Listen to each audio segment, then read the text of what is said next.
power of culture and leadership in business.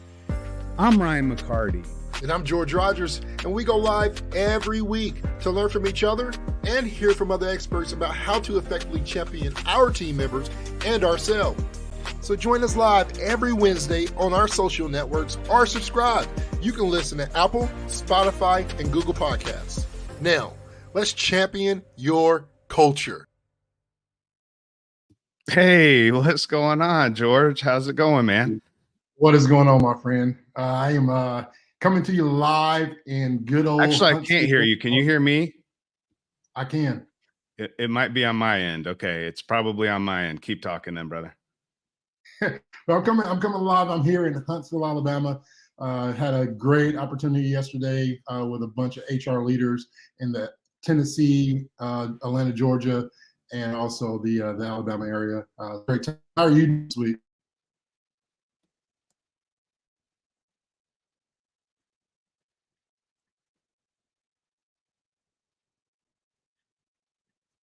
Can you hear me all right? Yep. George, we're live. Sorry, guys. We're going to be on with you here in a second. You can hear me, but I can't hear you. It must be on my end. Can you keep talking then? Because I think everybody can hear you. I'm not sure if they can hear me or not. Oh, so I mean, if everybody can hear me, then we'll want to make sure we got that going. Everybody, welcome to Your Culture, the podcast, coming to you live, back and better than ever. As Ryan's getting through the technical difficulties, this is the beautiful thing, I guess, of going live and news that this is the first time we actually are live in our new studio, but separated. So Ryan's getting some of that stuff together as he's doing that. I wonder, Ryan, if you should go ahead and flip the script and take over to make sure that I'm not talking and you can hear everybody. You can hear both. That's the good thing. That's the good thing. So everybody can hear. Ryan's trying to figure it out. I don't know if he can figure it out or not, everybody. But thank everybody for joining us here on Champion Your Culture, sponsored, as always, by Culture of Good.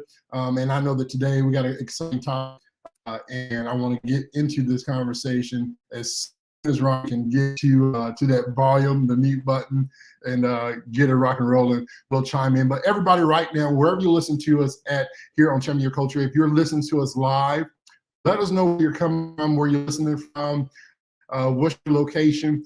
And we're excited about this conversation we're going to have today in regards to navigating the burnout and how to navigate that feeling.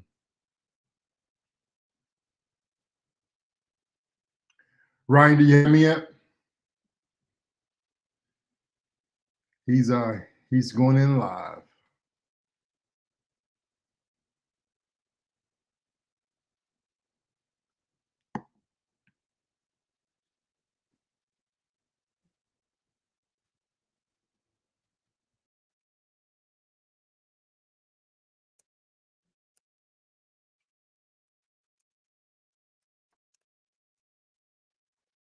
All right, so I'm not sure if you can hear me or not. George, I cannot hear you, so I'm not sure if you're running the podcast today or I'm running the podcast or what you've even said up to this point. So I'm just going to jump in here and rock this out. If we have people on with us today, sorry about this. I think it's on my end. I'm not really sure what I've got going on over here with the audio.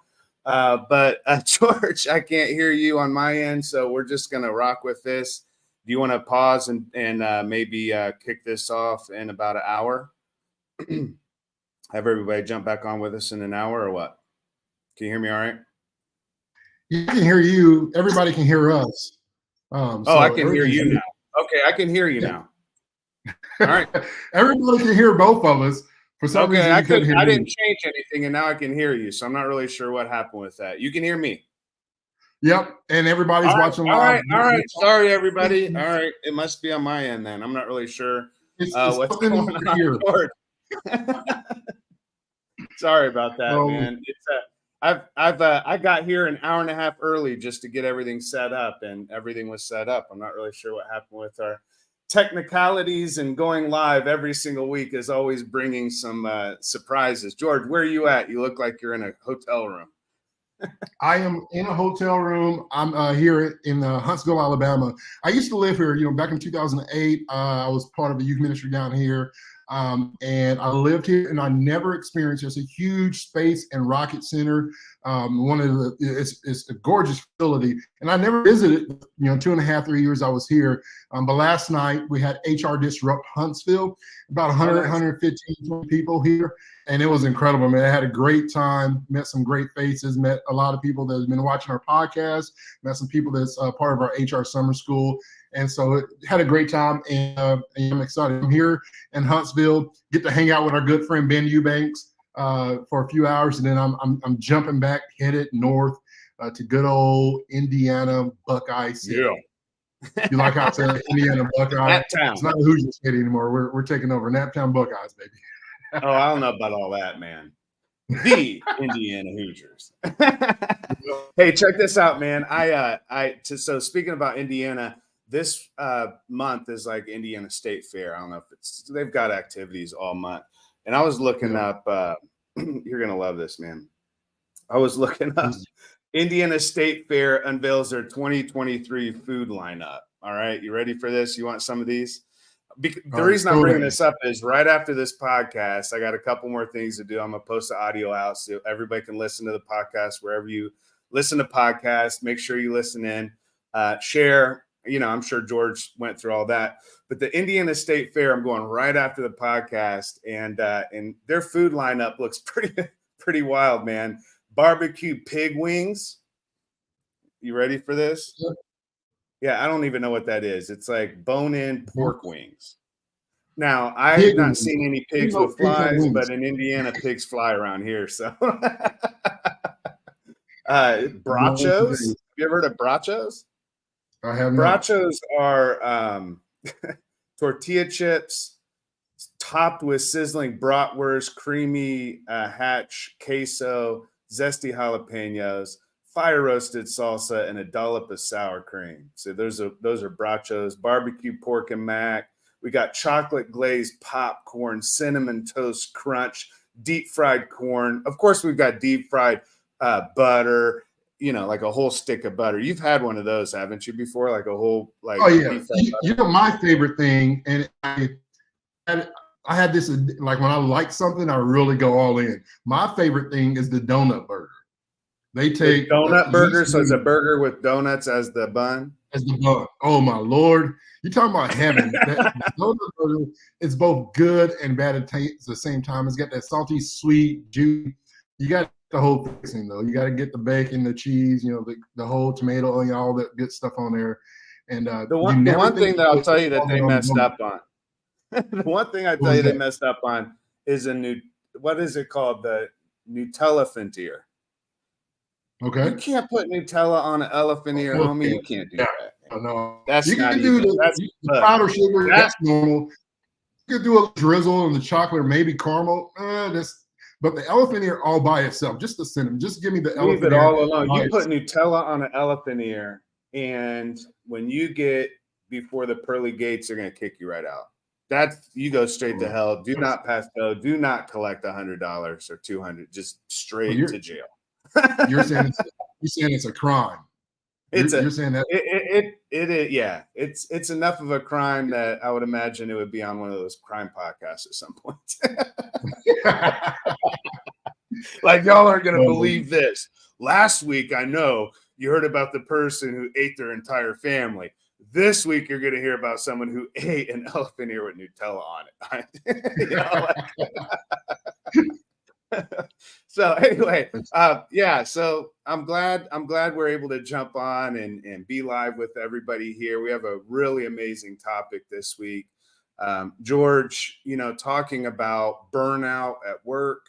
And we know there's no such thing as just burnout at work. It's burnout at life or in life, because life and work, we know, are working at the same time. We're looking for work-life balance. We're hoping for work-life harmony.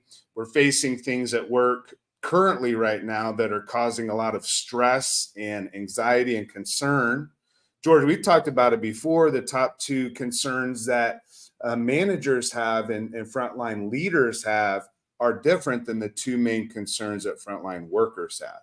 I'm going to say that again. The top two concerns that frontline leaders have are different than the frontline employees. The top two for managers are culture and engagement. And we talk about that all the time, and that's really important. But the top two for the workers are understaffing and lack of clarity around change. Right? Yeah. And when we're looking at burnout, we're looking at getting to a place where you're stressed to a point of breaking. You know, we used to do burnouts in the gym where we would put weight on, and essentially you would put, even if it was lighter weight, we would have weeks where we would max out. And certainly when you max out, that's different than burnout. Max out is like you put a bunch of weight on all at once, you max out, and that happens every once in a while. And we understand that sometimes seasons at work, you're going to have to be maxed out. But burnout is when you have a consistent lighter weight that you see how many times you can bench press, or how many times you can squat, and you go to burnout. Essentially, you're going as many times as you can until you hit a breaking point, until you say, I cannot lift that weight one more time. So we're talking about burnout.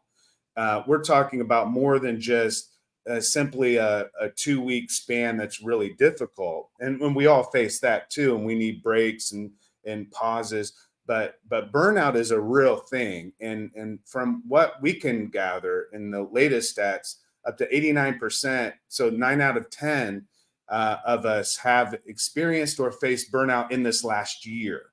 So that's most of us, if not all of us. We could essentially say that all of us at some point have faced burnout in the last year or are going to. And so this is a major topic, because if people are burnt out, then your company is. Yeah. You know what I'm saying? You can't separate the performance of the business from the performance of the employees. And when people are burnt out and they're working on just a little bit of strength left. I mean, I'm thinking about those moments of burnout in the gym when you're hitting that, like, you know, that 35th rep, and you're just like, it's just your whole body's, every muscle that you're using is just wore so thin. And when we get to that place, that's the moment where we're talking about today. Is like, burnout is something all of us have or are going to face at some point at work. And that's impacting our home life. And when we face stressors and depression and everything else that comes from that, or maybe is either a byproduct or causing that burnout, we bring it from work to home and from home to work. There's no separation. Yeah. There's no separation, because it's you're wearing that emotion, you're wearing that or the lack thereof of emotion, right? You're drained, you're empty. And so it's who you are at that moment. Some people, and you know, and I can say and relate to myself, can mask some of that early burnout. We mask it by trying to put on that mask, especially in the workplace, because we don't want to be perceived as weak. We don't want to be perceived as not being able to do our job. And we really try to push through those things. When ultimately, you know, that really hurts us even more. You know, our friend Ben, we always, and something we always say, you cannot give what you do not have. And when you're at that stage, right, you're feeling that imbalance, and tends to happen, and I'll speak from a personal standpoint, is that neglect of personal needs, right? And neglecting the self-care, neglecting the rest that you may need, not eating right. You know, there's so many things that really falls into that. You neglect hobbies and things and personal relationships or friendships. Things begin to, you know, fall apart that was once established. And so the aftermath, even from the beginning of burnout, really is disconnecting. It's just natural to disconnect because of those things, when in fact we really need to be connected to a greater source of power to be able to restore some of that energy and things of that nature. But when we think about the unfair treatment, I guess, from even the workplace, on why do people hide burnout? Why do people just kind of go through the motions? Ryan's doing a great job. I didn't know you were feeling that way, right? The organizational culture really factors into how we respond a lot to our jobs and our responsibilities, and sometimes the lack of autonomy, and even opportunities for accountability and really trust. Do I trust enough? We talk about these things all the time. The things that can really pull somebody out of that burnout phase is somewhat of a lack when it comes to what it could be in the workplace, as far as toxic workplaces or conflict at the workplaces. What would happen if I do share, don't share? And so we go through those emotions. But man, the battle of burnout is real. And as you said, we all face it. It all knocks at everybody's door every once in a while. It's how we handle those things. Yeah, we talked about it before. Dealing with suicide at work. And facing the realities of what we have to do every single day. And I just want to pause for a moment. And for those that are listening, there's a good chance that you are right now at a place of burnout. And I want to recognize that. And it's really difficult sometimes because we do, George, hide that internally. And because of that, our burnout is hidden. And it's kind of in the dark, and that's why when we're starting to disconnect, we're starting to disengage, and we're actively moving away from people, and that's a good symptom to watch for.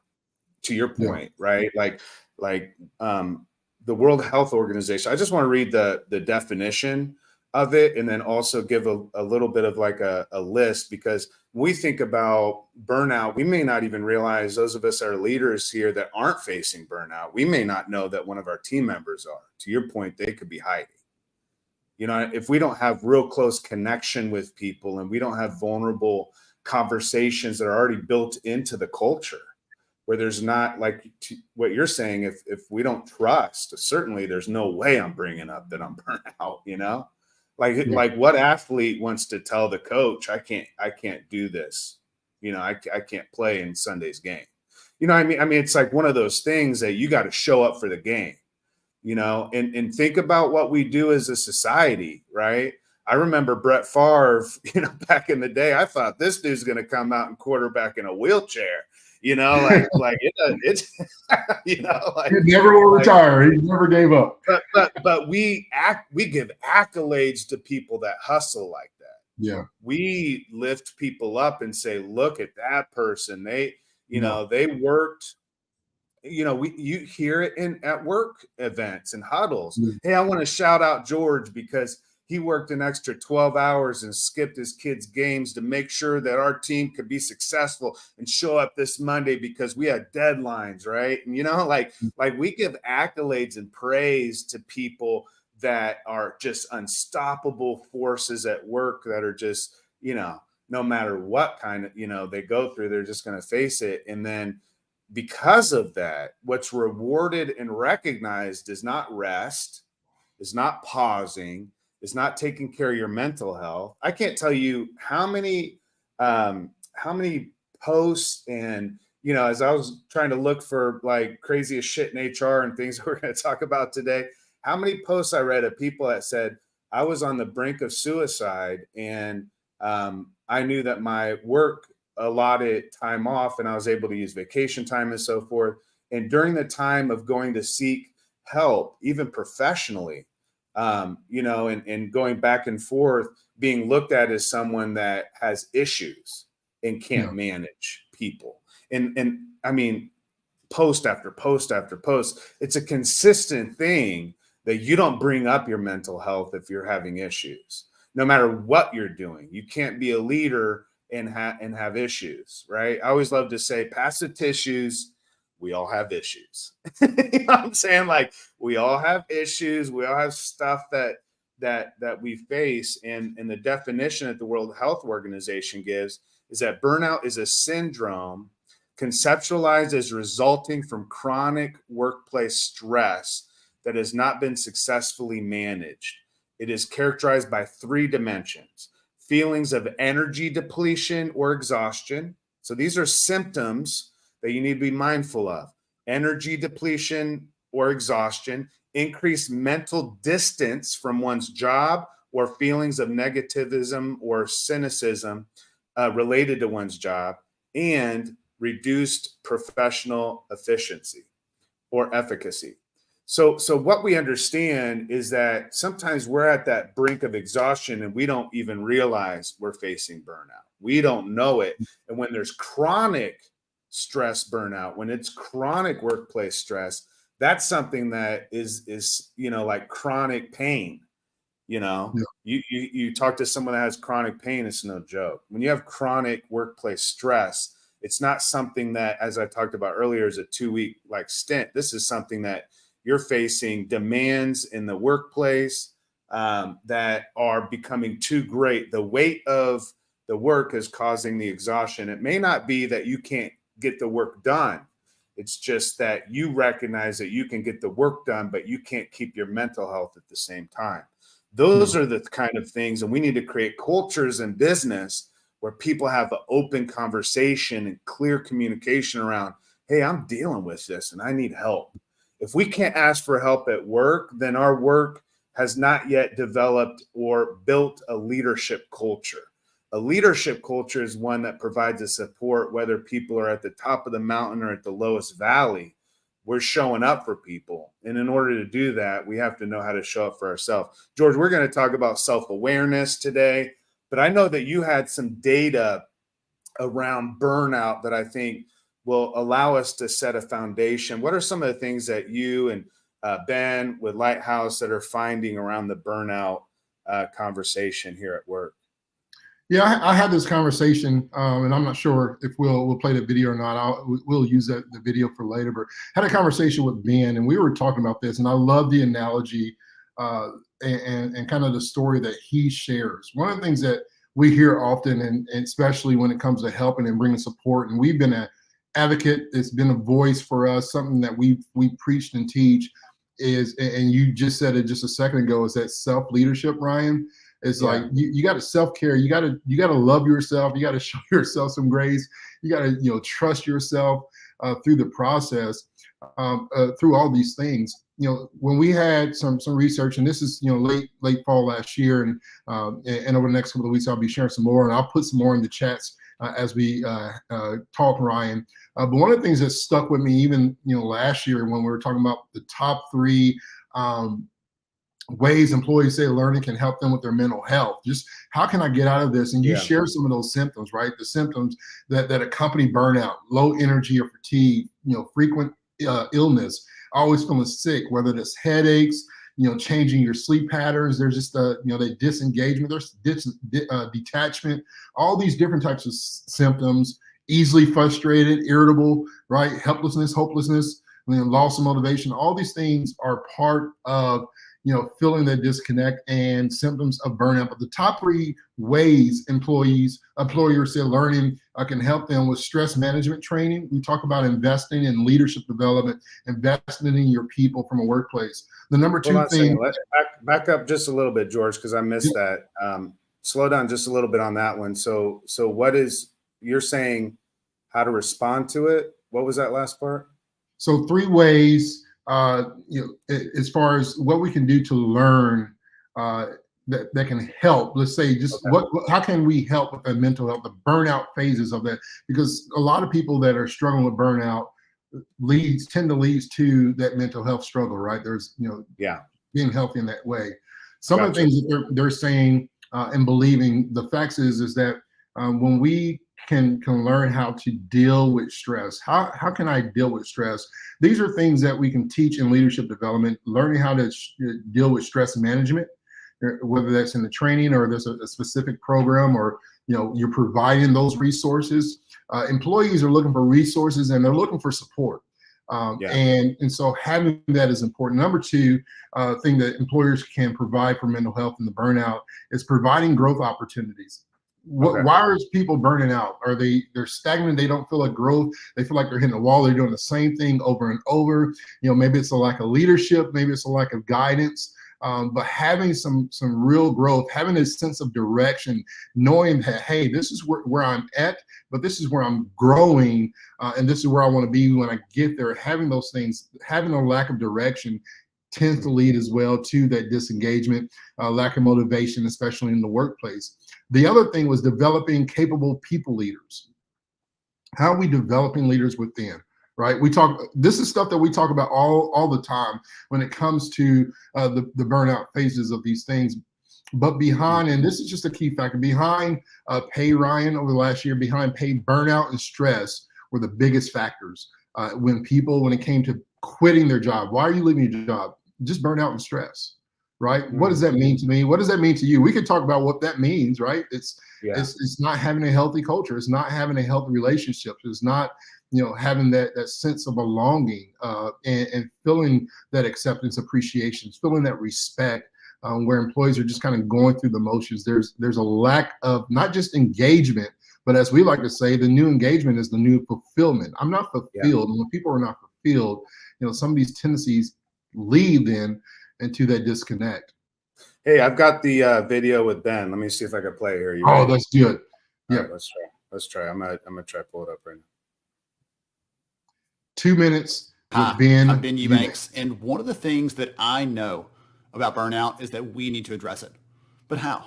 What's the way that works the best? What's the way that makes the most impact on people? How do we solve this and not just commiserate and complain about it? Well, one of the things that I love to do is to reframe one of the common ways that people talk about this. You've heard this probably, right? Hey, in case of an emergency, put your own mask on first. Right? Put your mask on before you help someone else. Some phrase of that, some version of that has been played around and thrown around so many times in recent years as people have really struggled with a lot of mental health and other challenges. Well, I have a separate or alternative solution for you. I have a different way of approaching that. I don't like that phrase at all. It signifies something bad's about to happen. It signifies that I've got to just survive this, and it's putting the wrong connotations on that. Most of the HR leaders, most of the business leaders that I've worked alongside, that I've had the privilege of learning from and mentored by, they don't just try to survive and get through things. They try to elevate and lift others up. They try to be a servant and love and care for the people around them. That's why I love this other approach better. So when someone throws out put your own mask on first, consider this alternative.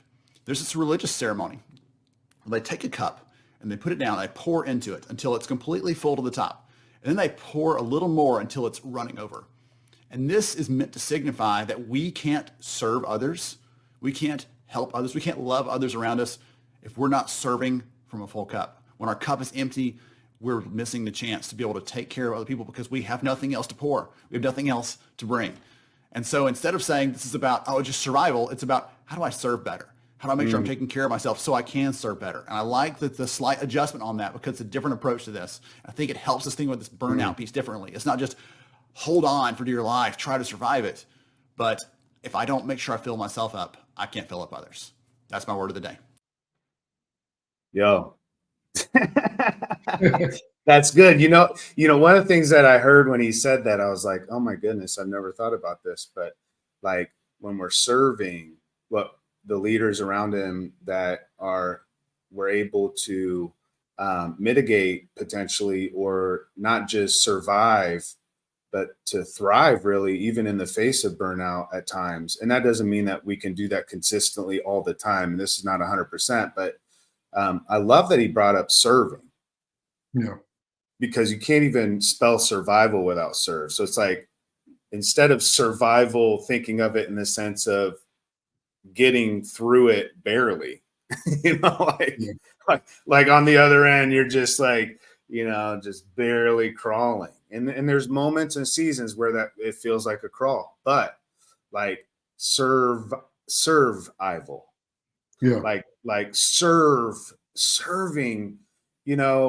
man, I mean, culture of good, I would say, is a operationalized way of creating a culture where people are serving one another and serving the community and being there and showing up and providing that support, and giving insights into who they are and how they get like let's talk that for a second, George. Like we've talked about it and brought it up on the show before, but in terms of burnout, you and I both know what burnout feels like. You know, like for you, burnout almost took your life.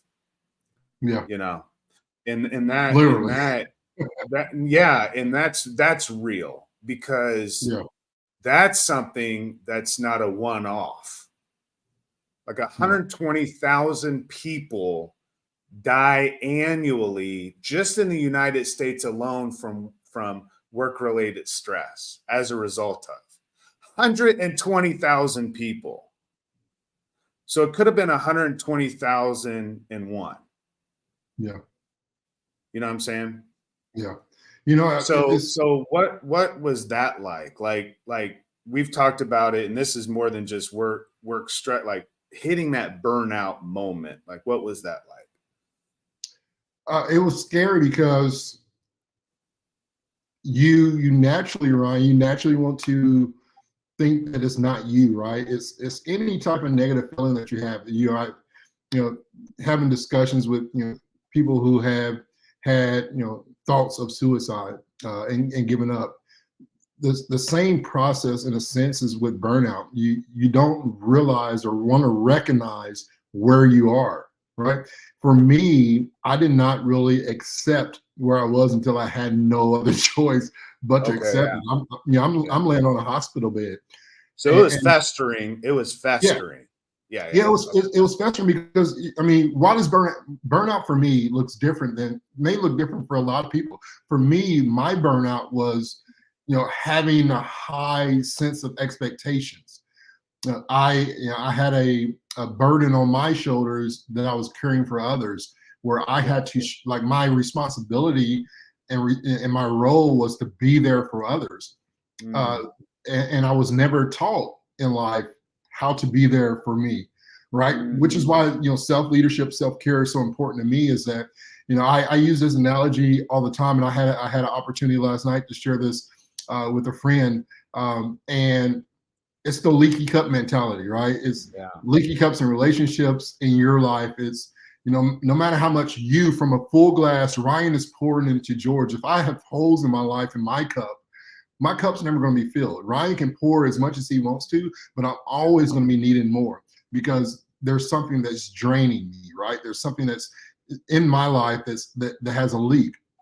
Until I acknowledge that leak, why do I feel the sense of having to be there for everyone when I can't be there for myself? Until I was able to acknowledge, why do I give all of my time to people and I don't give myself that, right? And not having that support. Why am I always the support, the resource, but I don't surround myself to have those things? Until I was able to recognize that I was neglecting me. And like I said, that took me being in a hospital bed and doctors patching me up saying you're about to have a heart attack, right? That scared the hell out of me, literally, but also scared me to the sense that I was living, not recognizing where I really was. And it took the doctor who says, whatever you do for a living, it's probably time for you to make a change. Now, that doesn't mean anything, because then I'm gonna give my all to something else. What I heard that day was, recognize where you are and what you are and what needs to be done, eating right. And I was in the same shape that I am now, maybe 10 pounds heavier, but I was working out. And I'm working out like, celery sticks and grapes and peanuts. But I was healthy. I was, it's 10 years, November, it'll be 10 years this November. Wow. When I faced the ultimate, what I call my ultimate burnout. And it was due to just neglect of, self. Yeah. Well, I mean, in that with what Ben's talking about with serving, like you have this tremendous heart to serve.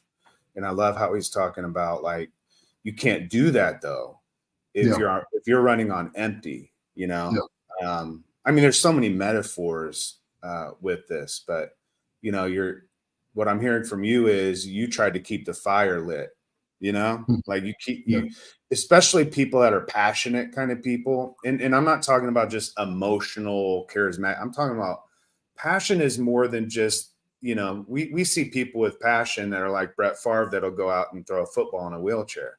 Like like passion is also showing up for yourself.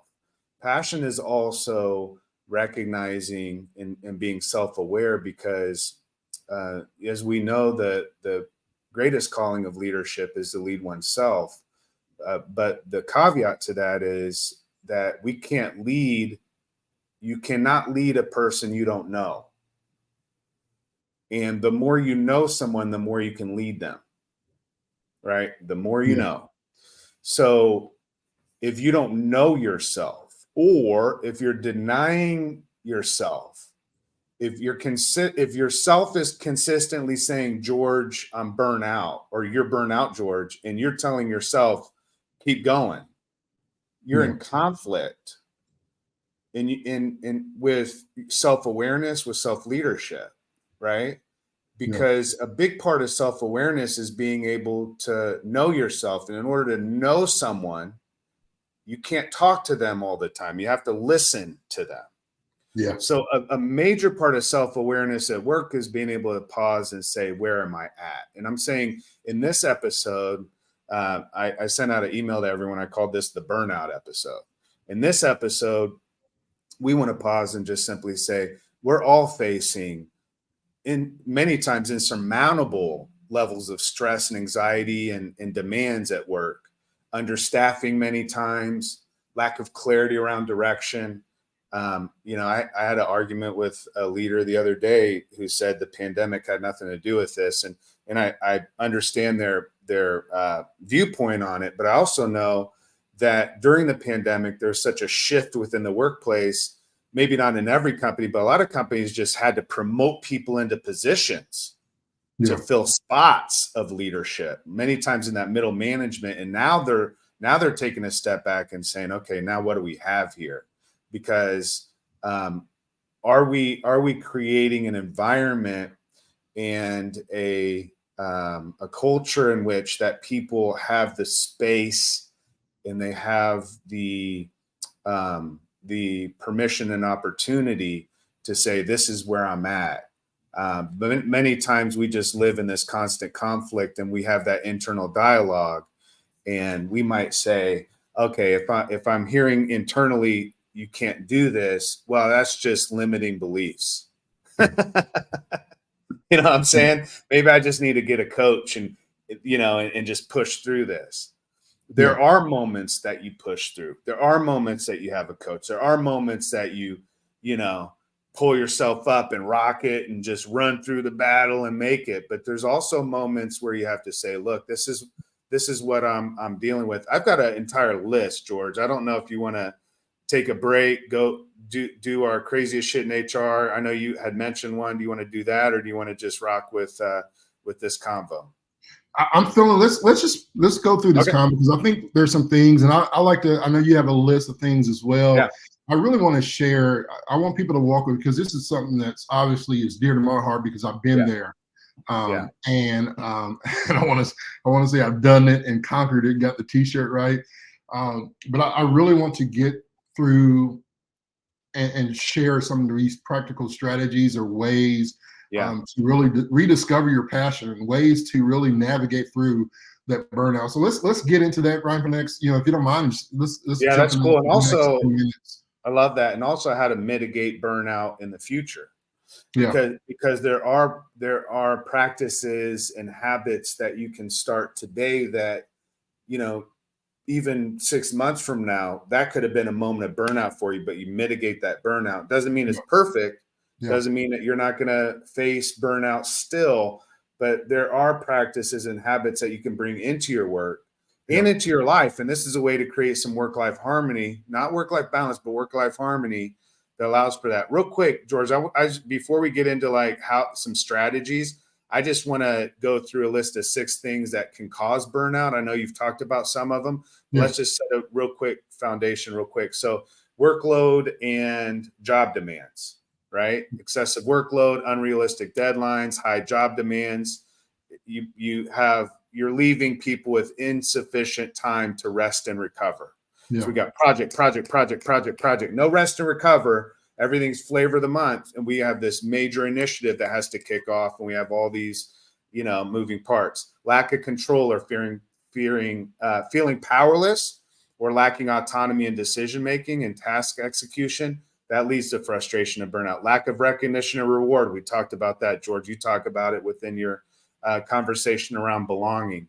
Insufficient work-life balance. We talked about this. We know that there is no true work-life balance. We're talking about work-life harmony and some of those strategies we're going to hit today. Lack of social support, right? We need to have, and this is what I say, George, too, with lack of social support. You know, it's easier for me to say I'm burnout to my boss than for you to say it, or for a woman to say it. You know, there's gender bias, and a Black woman, you know, within the workplace, and the limited opportunities that are afforded to people to move up the chain within work. And you know that it's easier to be honest and vulnerable about where you're at when there's more mechanisms in place to protect you and for you to keep your job. Also, so I say, like, find your leader. Your boss may not be your leader at work. I just want to say that your leader at work may not be your boss. And then the sixth thing, besides lacking social support, is just a values mismatch. You value something that your team doesn't value. Your values are mismatched, right? So there's misalignment between personal values and the organization's values, as well as lack of meaning or purpose in work. And that can lead to disillusionment. Disillusionment leads to burnout. So strategies around that, George, I love that you brought that up, because, and we'll get this into a post and get it out hopefully this week so people can download it and share it. But let's talk strategy, because there is no leadership without a plan. Every plan is not a plan without leadership. A plan without leadership is an idea. Let's just call it that. Right? So let's go beyond the idea and let's talk strategy. So what are some of the things that you're seeing that worked for you, and also that work for other leaders that you have been in contact with or talked to that have experienced burnout themselves?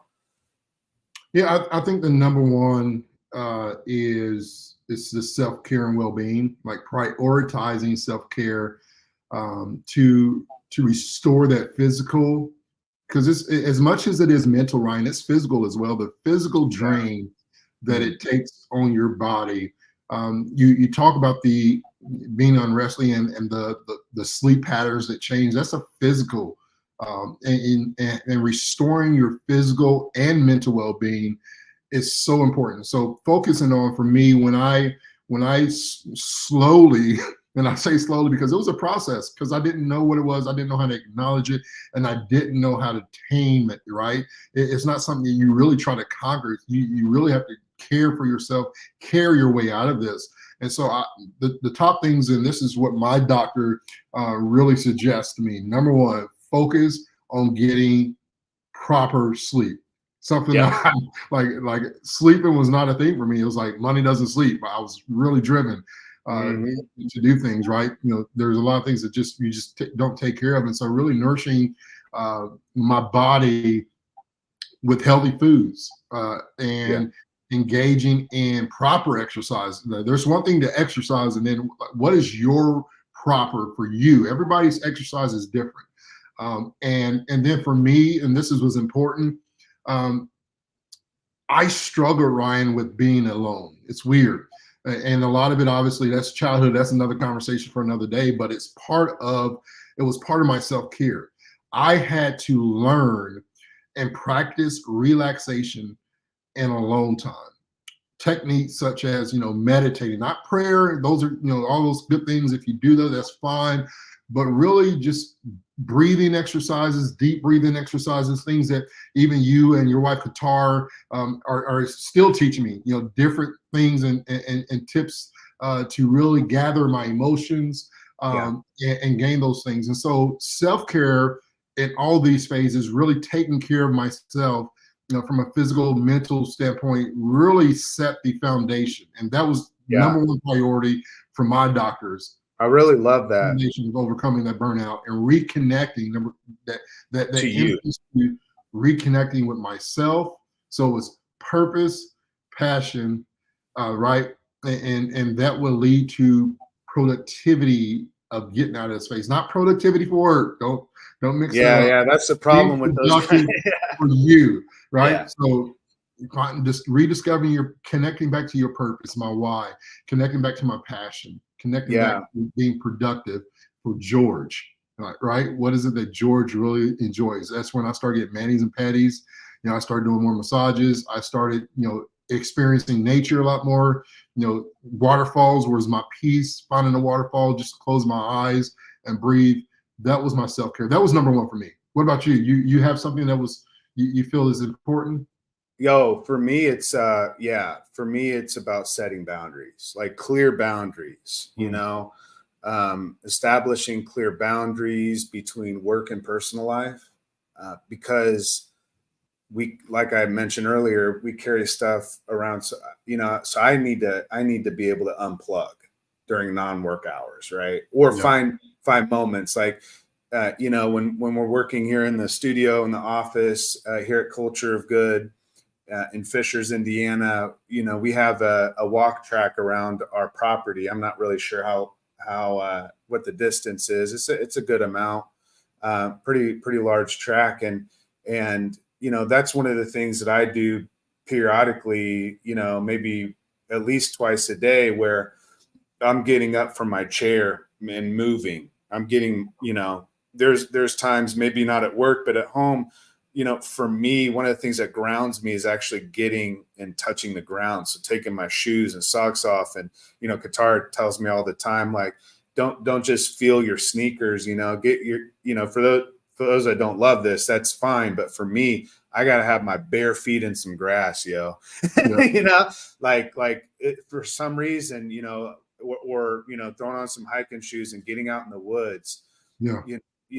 These things seem like, okay, that's not the end all be all, but when you're practicing self-care and you're setting boundaries, you have to be able to first set boundaries in order to practice self-care.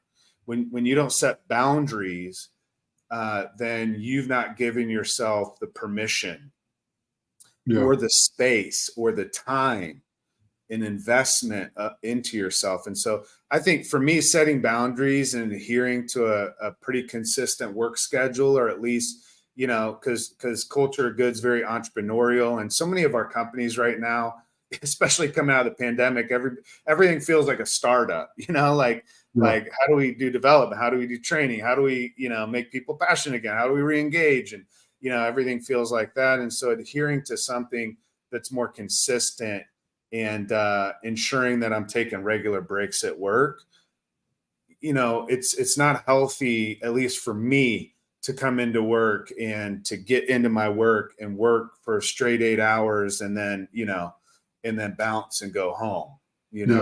Sometimes some of us are leaving work and driving home like we're late for home. I can't wait to get home because we're just tapped. Yeah. And the idea would be then every day, how do I craft into my day regular breaks, moments to unplug, times for myself, schedule the boundaries and be clear about them and stick to them, because what you're doing is what you said, you're prioritizing you. And when you start to prioritize you, then you can start to prioritize your self-care. The problem is if you don't have the space for self-care, to your point, George, you end up in a hospital and you're in bed, and then life forces, the universe, whatever, forces you to take a moment to unplug. Yeah. Right. You don't want life to unplug you. You want to unplug yourself. The more you can unplug, take breaks through the day. Again, it doesn't solve everything, but it allows you to begin to shift and create a different rhythm where you're beginning to prioritize yourself during that time. I have some other ones if you want to go through them. Do you have any other strategies that have worked for you? Yeah, I'll share the other three. There's 4 things that go for it. They're kind of tag teams, so technically I guess it's 8. So the first one is self-care and well-being. The next one is reflect and reevaluate, and this really goes with what you're saying when it comes to disconnecting And for me, it's reflecting on those things, right? Reflecting on what led to the burnout, reevaluate my priorities, my goals, my boundaries, as you talked about. That's something that I have a struggle because I just naturally love people, connect with people. And I watch you, and I think it's important, me being able to go and follow you from behind or walking with you on the walking path and just kind of disconnecting from work, letting it be where it is. If we get stuck in a rut or something, we can just walk away. It is what it is, whether it's for the day or whether it's just for the moment, but really being able to do that, reflect and reevaluate what activities or responsibilities that may be draining your energy. The third thing for me, Can I add something to that? Yeah. Okay. With that too, prioritizing your tasks, right? So like using effective time management techniques. Yeah. Like setting realistic goals, delegating what you can. I had a mentor tell me, kind of that old concept, you want to work yourself out of a job. Scary, but like you want to, leaders, as a leader, as you continue to grow and develop, the idea is don't keep doing the task just because that's just what you have, because over time, over 10 years, tasks just keep growing. So you got an entire list of things that you're doing now. It's like making sure you delegate. Go ahead, sorry. Yeah. The other one, seek support and connection, right? After I disconnect, what am I going to reconnect to? So I need to seek support, especially if I'm feeling like I'm struggling. I now have people that I can be vulnerable to and just be like, man, I suck. I feel like I suck. I'm down. I feel like I'm drained. You've been one of those people that I can confide in and know that you're going to love me through it and hold me accountable through the whole process to make sure I'm up, holding my own values. But seeking that support and connection is huge. Reaching out to your own type of a network, whether it's with friends or families or colleagues or someone on the outsource, whether it's a counselor of some sort or a coach. But help someone that can really help provide that guidance. And then the last thing for me, Ryan, was always it was the explore and experiment. Love it. Explore and experiment. My doctor wanted me to do something different. I had done what I was doing for 14 straight years. It was high school and then ministry, nonprofit. That's all I knew. I didn't go to school for anything else. I didn't go to school for business. I didn't go to school, for HR or leadership or speaking. Everything that I do today is, I don't want to say just natural talent, but it's stuff that I've studied. I've surrounded myself with people, and I've discovered a passion in my why and my purpose and really navigated through that. But I had to engage in activities outside of my comfort zone that would spark interest or curiosity or something that will reignite with a passion of mine. But really that experiment, whether it's new hobbies or taking a class, writing a book was not something that I grew up dreaming that was going to happen, nor if you tell me 3-4 years ago that was going to happen. It was an idea. And I think when you and I first got reconnected, I was like, man, I had this goal to write a book. And he's like, you said, when you're going to get it done? And I was like, 5-10 years. And he's like, you might not live 5 or 10 months. Like, do it while you're here now, which is the truth, right? Yeah. Tomorrow's not promised. And so do the passion now. But the clear thing for me, and I'll end with this, is that I always have to stay open-minded when it comes to embracing those opportunities and growth and personal development. And so for me, navigating through that burnout and rediscovering, my passions and my personal journey took time, and I had to be okay with it's not a microwave. It may be slow baked, right?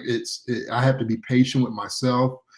I have to practice that self-compassion. And then what we don't see a lot of is celebrating those small wins by yourself. Like, I'm gonna celebrate myself. I got some cookies over here on the table that, Melanie, Ben's wife, made some cookies. I'm celebrating some achievements in my personal life. They may make it home to Dexter and Amber. They may not. I may bring you one or two, but I'm gonna celebrate. I'm gonna celebrate small wins. That's what you have to do. What do you have as we wrap up these last couple of minutes? Yeah, I love the idea of cultivating hobbies and finding what does bring you fulfillment. Let's be honest, some work just doesn't. True. The work itself, right? It's not that work, what you do every day brings fulfillment, but why you do it. And sometimes being able to not only cultivate hobbies, but craft them into your everyday work and maybe even bring them into work, which I think is a really amazing thing. If you're a painter, hang your paintings up in your office, Yeah. What do you have around you that reminds you that the world is good? Who do you have that you've connected with at work that reminds you that the world is good? Yeah. What do you have to look forward to daily?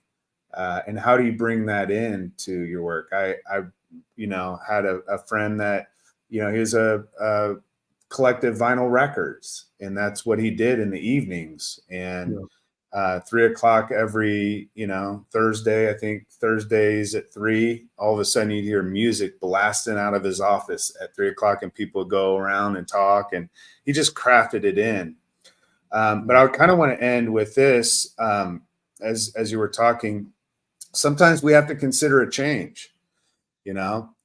There are times, as you were talking, your doctor said, okay, you need to find something else to do. Yeah. There are moments, and this, again, not everybody has the opportunity to just change jobs, right? That's not an easy thing to do. But the one thing that I do know is that you should never put your work first, and you should never fall in love with your job, because your work will never fall in love with you.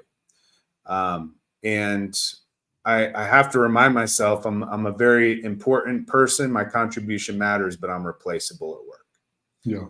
But I can't be in life, and I can't be for my kids, and I can't be replaceable for life. And so I have to show up for me, because in showing up for me self, I can show up for my team and my business. But, you may need to explore new career paths like you did, George, and that may be something that does align with your passion and values. And remember also, kind of as we end this, that burnout is a serious issue, and it may require professional intervention. So if it continues to persist or worsen, it's really important to seek help from a mental health professional.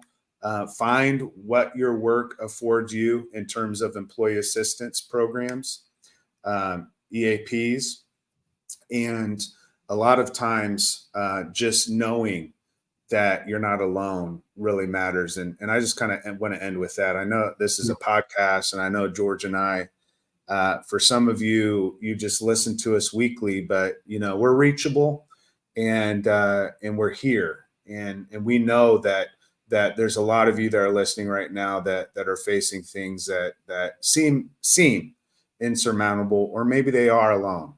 And I just want to remind you that you're not alone in this. So if you do need help and you don't know who to turn to, we're here at Champion Your Culture, the podcast, straight up, for real, Real talk.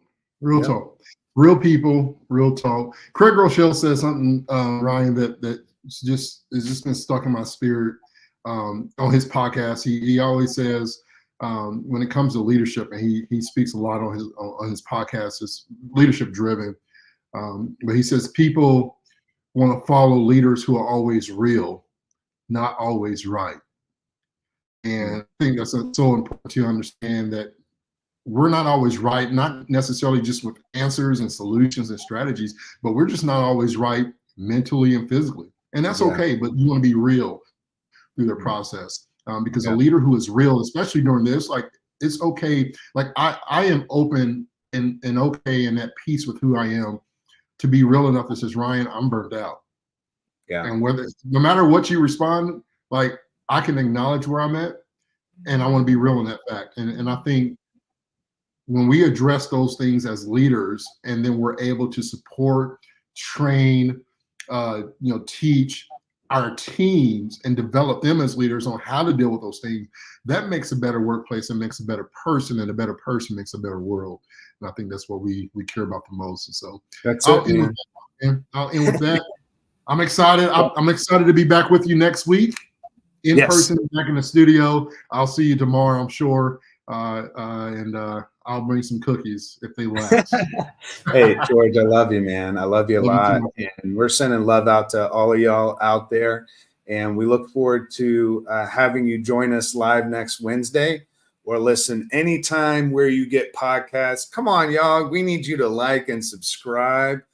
George and I want to be podcast famous. All right. We're really, really trying here, guys. Now we want weekly to give you a dose of leadership and culture and just challenge the ways that we're thinking about things. So we're glad that you're with us, and we'll hope to see you back here next week on Champion Your Culture. Hi, friends. Thanks for joining us on Champion Your Culture podcast today. We're so excited that you're here and want to invite you to connect with us. You can watch the show weekly on Facebook, Twitter, Instagram, YouTube, or LinkedIn, and listen anywhere you get podcasts. Subscribe today to get new relevant content each week on how to champion yourself and your team. Thanks again for listening to Champion Your Culture.